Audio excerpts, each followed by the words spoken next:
ìyàlẹ́nu ńlá gbáà leléyìí o gómìnà ìpínlẹ̀ ọ̀sùn sọ arábìnrin onípọ́pọ́ọ̀fù ẹsẹ̀ títì di òṣìṣẹ́ ìjọba.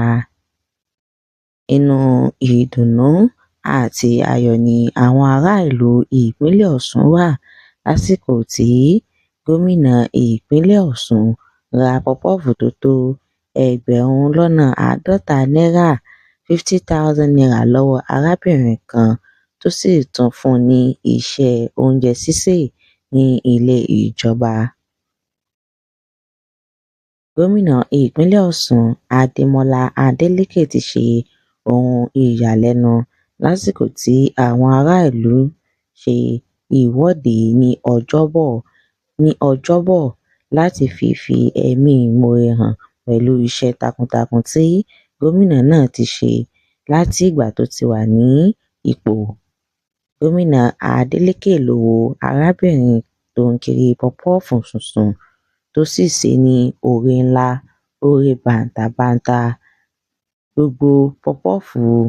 ra gbogbo pọ́pọ́ọ̀fù rẹ̀ pẹ̀lú owó tó tó $50,000 tó sì tún fún arábìnrin náà ní iṣẹ́ oúnjẹ sísè ní ilé ìjọba.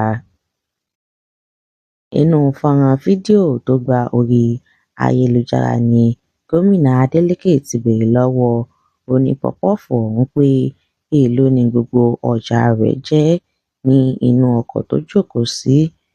Lójú ẹsẹ̀ ni gómìnà náà ti fún arábìnrin onípọ́pọ́ọ̀fù yìí ní owó tó tó $50,000 $50,000 tí ó sì gba nọ́mbà ẹ̀rọ ìbánisọ̀rọ̀ rẹ̀ láti fún un ní iṣẹ́ ní ilé ìjọba.